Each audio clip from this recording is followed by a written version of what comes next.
Nandkishore Joshi, executive editor, क्रांति Orissa web TV. आज मैं आपके सामने गोल्डन हिस्ट्री ऑफ कटक यानी कटक का स्वर्णिम इतिहास का चौथा, ये बहुत ही महत्वपूर्ण चैप्टर है। इस पर से आप लोग सब जानते ही हैं, कटक के महान सपूत रहे हैं, भारत माता के महान सपूत रहे हैं। इनका जन्म कटक में ही हुआ है। अब मैं आज नेताजी सुभाष बोस के बारे में ही, उनके जन्म स्थान, उनकी स्कूली शिक्षा, उनके बारे में ही मैं आपके सामने आज रखूँगा चंद बातें। नेताजी सुभाष चंद्र बोस, नेताजी क्रांति के वीर सुपुत्र हैं भारत के। ऐतिहासिक कटक नगर तो सब जगह है, विख्यात है, लेकिन आधुनिक महान कटक महानगर नेताजी सुभाष चंद्र बोस के जन्म स्थान के नाम से विश्व विख्यात है। 1897 जनवरी 23 तारीख को नेताजी सुभाष चंद्र बोस का जन्म कटक में हुआ था, उड़िया बाजार में। इनके पिता का नाम था जानकीनाथ बोस और माता का नाम था प्रभा देवी। जानकीनाथ बोस अंग्रेज़ों के ज़माने में कटक के प्रसिद्ध वकील थे। उनकी प्रैक्टिस अच्छी चलती थी। सुभाष भाई बहनों में 9वें नंबर पर थे। उनके कुल 14 भाई बहन थे। जानकीनाथ बोस कटक जिला बार एसोसिएशन के प्रथम संस्थापक सभापति थे। सुभाष बोस कटक की मिट्टी, हवा, जल ग्रहण कर आगे बढ़े और बढ़ते ही रहे। उड़ीसा तथा विशेषकर कटक का प्रभाव नन्हे सुभाष पर बहुत पड़ा। कटक शहर की आबादी उस समय कुल में 20,000 थी, ओनली 20,000। आज से 125 साल के बाद के पहले कटक शहर की आबादी कुल में 20,000 ही थी। कुछ विशेषताओं के कारण कटक का नाम भारतवर्ष में खास मायने रखता है। इसकी अलग विशिष्टता भी है। अंग्रेज़ों के ज़माने में कटक उड़ीसा की राजधानी हुआ करता था। यहाँ उड़ीसा के अधिकांश गणजात राजा महाराजाओं का शासन केंद्र भी था। उन सब की कोठियाँ, दफ्तर वगैरह भी यहीं थी। नेताजी सुभाष की प्रारंभिक पढ़ाई स्थानीय सरकारी रेवेंसा कॉलेजिएट स्कूल में हुई थी। वहाँ के शिक्षक गणों देश प्रेम, स्वाभिमान, स्वतंत्रता के बारे में बहुत कुछ सीखा, समझा, जाना। वहीं से नेताजी सुभाष बोस को श्रृंखला का ज्ञान भी प्राप्त हुआ। नेताजी सुभाष बोस मेधावी छात्र थे। वे मैट्रिक परीक्षा में पूरे बंगाल, बिहार, उड़ीसा में दूसरे नंबर स्थान पर रहे थे। उस समय बंगाल, बिहार, उड़ीसा एक ही प्रोविंस हुआ करते थे अंडर कोलकाता प्रेसिडेंसी। पिताजी की इच्छा पूरी करने के लिए एंट्रेंस की परीक्षा दिए सुभाष। फिर उच्च शिक्षा ग्रहण के लिए सुभाष कटक से कोलकाता पढ़ने चले गए। मैट्रिक पास करने के पश्चात कटक से कॉलेज शिक्षा लेने के लिए नेताजी सुभाष बोस चले गए कोलकाता। उन्होंने कोलकाता में ही कॉलेज की शिक्षा ग्रहण की। 1913 में कोलकाता में प्रेसिडेंसी कॉलेज और स्कॉटिश चर्च कॉलेज में पढ़ने पश्चात वे इंग्लैंड चले गए ICS परीक्षा की तैयारी के लिए। उसके पश्चात वे ICS की परीक्षा में उत्तीर्ण हुए अच्छे नंबरों के साथ, लेकिन उन्होंने अंग्रेज़ों के मातहत कार्य करने, उनकी गुलामी करने को तैयार नहीं हुए। स्वाभिमानी सुभाष ने अंग्रेज़ों की नौकरी को प्रत्याख्यान किया, अर्थात रिजेक्ट किया। वापस भारत चले आए, कोलकाता में रहने लगे। वे कांग्रेस ज्वाइन कर राजनीति में, स्वाधीनता संग्राम में सक्रिय हो गए। बंगाल कांग्रेस कमेटी के सभापति बने। अंग्रेज पुलिस द्वारा पकड़े गए। बंदी अवस्था में ही वे कोलकाता म्युनिसिपल कॉरपोरेशन के मेयर पद के लिए चुनाव लड़े तथा जीते, मेयर बने। 1938 में सुभाष अखिल भारतीय कांग्रेस समिति के अध्यक्ष बने, हरिपुरा अधिवेशन के दौरान।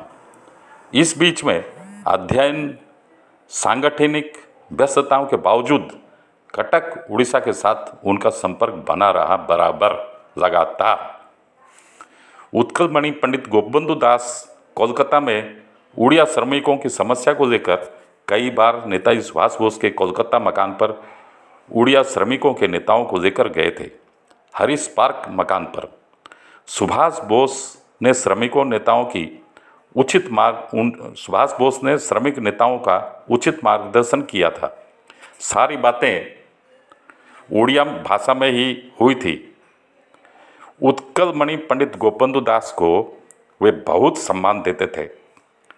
1938 में सुभाष अखिल भारतीय कांग्रेस के सभापति बनने पर उड़ीसा के डॉक्टर हरिकृष्ण महताब को कांग्रेस समिति के अखिल भारतीय कार्यकारिणी में सुभाष बोस ने लिया। स्वतंत्र उत्कल प्रदेश के गठन को भी उन्होंने बारंबार समर्थन दिया था। 1940 की बात है। उड़ीसा के पूर्व मुख्यमंत्री नीलमणि राउतराय कोलकाता में पढ़ाई के दौरान एक बार नेताजी सुभाष बोस के एल्गिन रोड स्थित मकान पर मिलने गए थे। उस समय नेताजी ने तुरंत उनसे बातें की उड़िया भाषा में। उन्होंने कटक का हालचाल पूछा, विशेषकर रेवंसा कॉलेजिएट स्कूल के बारे में पूछा। सुभाष बोस संग उड़िया में वार्तालाप कर नीलमणि राउतराय अति प्रसन्न हो गए। उस समय नेताजी सुभाष बोस सारे भारत में युवाओं के खास चाहते थे, आइकॉन हो चुके थे। अपने ओजस्वी आदर्शगत बातों भाषणों के द्वारा 1939 में दूसरी बार कांग्रेस के सभापति बने नेताजी सुभाष बोस।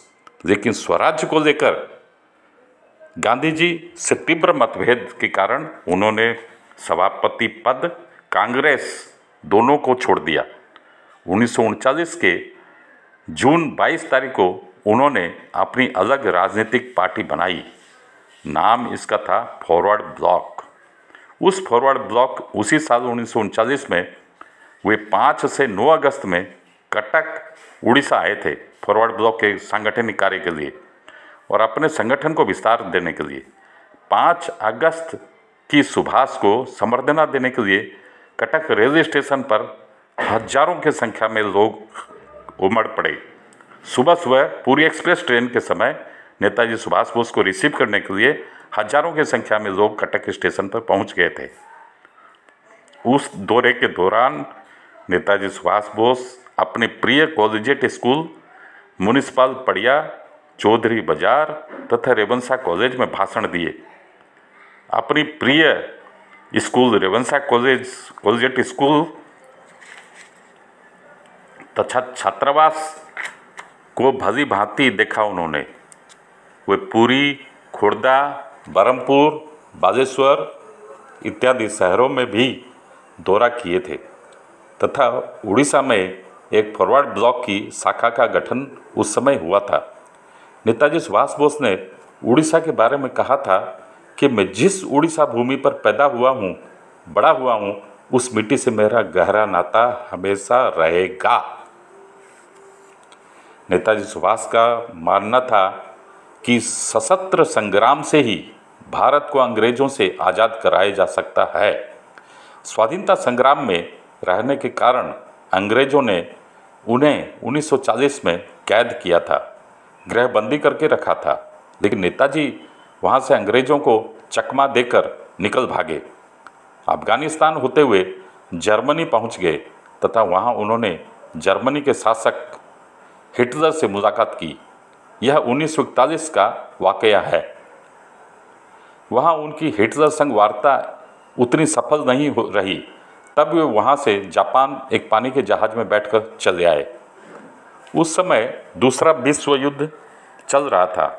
जर्मनी और जापान में 45,000 भारतीय सैनिक बंदी अवस्था में थे। वे अंग्रेज़ों की तरफ से लड़ते हुए बंदी बनाए गए थे। उन्हीं 45,000 भारतीय युद्ध बंदियों को लेकर नेताजी ने गठन किया था आज़ाद हिंद फौज सिंगापुर में। 1943 में वह आज़ाद हिंद सरकार का गठन भी किए थे। यह भारतवर्ष की प्रथम स्वाधीन सरकार है।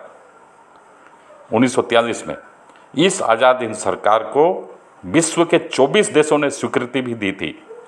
जापान सरकार ने अंडमान निकोबार द्वीप समूह को जो उस समय जापान के कब्जे में था, नेताजी को दे दिया था। नेताजी ने वहाँ प्रथम भारत की भूमि पर राष्ट्रीय तिरंगा फहराया था और दोनों द्वीप का नाम दिया था शहीद एवं स्वराज। इसके पश्चात नेताजी ने भारत आक्रमण शुरू किया था। बर्मा के आज़ाद हिंद सेना नागालैंड और मणिपुर की कोहिमा तक आ पहुंची थी, लेकिन आज़ाद हिंद फौज इसके आगे न बढ़ सकी क्योंकि मित्र देशों के सामने जापान, जर्मनी द्वितीय विश्व युद्ध हार चुके थे। फलस्वरूप नेताजी की सेना भी हार गई। 18 अगस्त 1945 में ताइवान हवाई दुर्घटना में नेताजी की मौत हो गई। नेताजी सुभाष चंद्र बोस का जीवन एक संग्राम की कहानी है। यह एक युवा प्राण के स्वप्न की कहानी है जो प्रत्येक भारतीय के आंखों में सफलता की गाथा गाता है। नेताजी के एक आह्वान पर भारत में उस समय हजारों लोग अपने प्राणों को न्यौछावर करने को तैयार हो गए थे। केवल चंद महीनों में नेताजी ने अंग्रेजों के खिलाफ एक सुदृढ़ सेना तैयार कर ली थी। उनका नारा जय हिंद सारे भारतीयों के मन में स्वाधीनता के प्रति उन्माद पैदा कर दिया था। उन्होंने देशवासियों को आह्वान दिया कि तुम मुझे खून दो, मैं तुम्हें आज़ादी दूंगा। उनका यह आह्वान देशवासियों को जागृत करने के लिए दिया गया था। उनका यह आह्वान विचारधारा इतनी शक्तिशाली थी कि जो एक बार सुन लिया वो देश के प्रति दीवाना हो गया। उनके प्रति आकृष्ट हुए बिना नहीं रह सका। उनकी लोकप्रियता थी आकाश के बराबर। वे साधारण जनता के थे प्यारे नेताजी। भारत के बाहर भी उनके प्रति लोगों में उनके प्रति दीवानगी थी। वे आकर्षक के केंद्र में थे।